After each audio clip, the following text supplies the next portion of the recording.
محتاج نہیں، بلکہ ہم اللہ کے محتاج ہیں۔ اللہ کا کام کسی کے رکنے والا نہیں ہے، لیکن اللہ کا فضل کرم ہے کہ اللہ نے ہم کو منتخب کیا اللہ کا کام کرنے کے لیے۔ تو یہ خود ہمارے لیے ایک بہت بڑا اعزاز ہے، جس اعزاز سے اللہ سبحانہ و تعالیٰ نے ہم کو نوازا ہے۔ اور اس اعزاز کے پیچھے غریب مسلمانوں کی امیدیں ہیں، تو اس اعزاز اور اس اختلاف و اس طاقت کے پیچھے یتیموں یتیموں کی دعائیں ہیں، ان کی آس ہے۔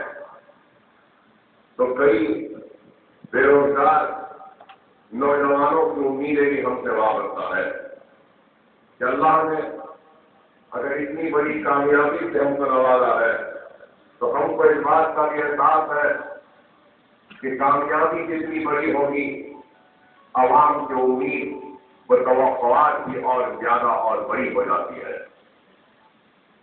آپ نے ہماری کامیابی کے لیے دعائیں کی، میں آپ سے پھر دوبارہ درخواست کروں گا کہ آپ ہمارے حق میں اور بھی دعا کریں کہ ہم اس غریب و معصوم عوام کی توقعات و امیدوں پر بھی کامیاب ہو گئے، یہ سب سے بڑی دعا ہوگی۔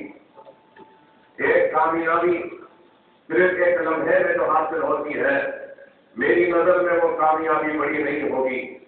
میری نظر میں 5 برس کے مسلسل محنت و جدوجہد وہ عوام کے درمیان میں رہتے ہوئے ان کے دکھ درد میں شامل ہو کر اس کے بعد کامیاب ہونا، یہ سب سے بڑی کامیابی ہوگی۔ تو آپ سے درخواست ہے کہ آپ اس کامیابی کے لیے میرے لیے، میری جماعت کے سارے منتخب نمائندوں کی اس کامیابی کے لیے دعائیں کریں۔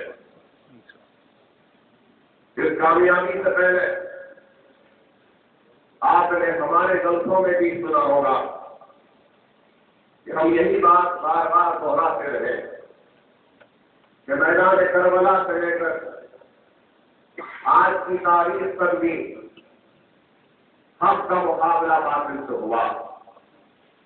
اگر ہم نے یہ بات کہی تو ہمارے مخالفین نے بھی یہی بات بار بار دہرائی کہ حق کی فتح ہوگی اور حق کی کامیابی ہوگی۔ آج کے 10 دن باقی ہے تو اخبارات نے لکھا تھا کہ ظالمانہ قبضہ کرنے والے ظالم و جابر حکمرانوں کی حکومت کا صفایا ہوگا اور حق کی کامیابی ہوگی۔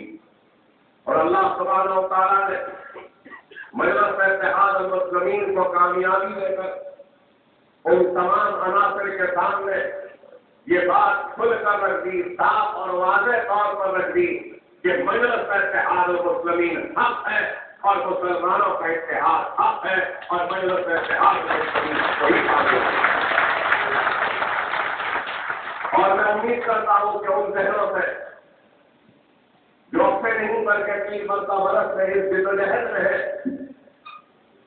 اس بحث کو حجت میں ہے کہ مجلس حق ہے یا نہیں۔ مجلس حق ہے اور حق پر ہے، اور مجلس نے ہر وقت حق کا ساتھ دیا، اور مجلس نے ہر وقت حق کے ماننے والوں کا حق کے لیے حکومتوں کے گربانوں سے پھیرا۔ تو صرف اس انتخاب کے فیصلے میں یہ ثابت نہیں ہوا، بلکہ 1957 سے لے کر آج کی تاریخ تک جب بھی انتخابات ہوئے تو حیدرآباد کے غیور مسلمانوں نے مجلس اتحاد المسلمین پر اپنے کامل بھروسے و اعتماد کا اظہار کیا۔ تو اللہ سبحانہ و تعالیٰ نے اس غیور مسلمانوں کی دعاؤں اور ان کی محنتوں کو قبول کر مجلس اتحاد المسلمین کو بار بار کامیابی دی۔ سالانہ محترم نے 2 مرتبہ وزیر انتخابات میں حصہ لیا، 5 مرتبہ اسمبلی کے انتخابات، 6 مرتبہ پارلیمنٹ کے انتخابات۔ تو آپ بتائیں کہ کتنے مرتبہ یہ ثابت ہوا کہ عوام کے دلوں میں گھر بنا کر بسنے والی جماعت اگر کوئی ہے تو وہ مجلس اتحاد المسلمین ہے۔ لیکن اس کے بعد بھی مجلس پر الزام تراشیاں مجلس پر تنقید ہے، لیکن یہ بات حقیقت ہے کہ جس درخت پہ پھل ہوتے ہیں اسی درخت پہ پتھر بھی پھینکے جاتے ہیں. لیکن 50 برس سے 50 لوگوں نے نہیں بلکہ ہزاروں نے مجلس اتحاد المسلمین کے پھلدار درخت پہ پتھر پھینکے تو میرے مرحوم صدر اور میرے والد نے ان پھینکتے ہوئے پتھروں کو بھی مسکراتے ہوئے اپنے جسم پر لیا، لیکن پلٹ کر کبھی ان پتھر پھینکنے والوں پر دوبارہ پتھر پھینک کر ان کا مقابلہ نہیں کیا، بلکہ معاف کرتے ہوئے ان کو اپنے قریب بلایا اور ملت اسلامیہ کی خدمت کے لیے ان کو بھی دعوت دی. اور مرحوم صدر کہ اسی عمل کو میرے صدر نے بھی جاری رکھا اور فضل الدین اویسی صاحب نے کامیابی کے جشن میں اعلان کیا کہ ہم ہر ایک کو معاف کرتے ہیں، اور اس کے ساتھ یہ بھی کہا کہ مسلمان زندگی کے کئی شعبے جات میں پھسڑا ہوا ہے، تعلیم میں پیچھے ہے، روزگار میں پیچھے ہے، صنعت میں پیچھے ہے، دین میں پیچھے ہے، سیاست میں بھی پیچھے ہے. دین میں ہے تو وہ دین کی ذمہ داری لے لے، جو سیاست میں وہ سیاست بھی لے لے. تو اس طریقے سے اگر ہم سب مل کر کام کریں گے تو مجلس اتحاد المسلمین نے 50 برس سے جتنی کامیابی حاصل کی ہے، خدا کی قسم حیدرآباد کا مسلمان 5 برس سے اس سے زیادہ بلندیوں پر جائے گا، اس سے زیادہ بڑی کامیابی حاصل کرے گا.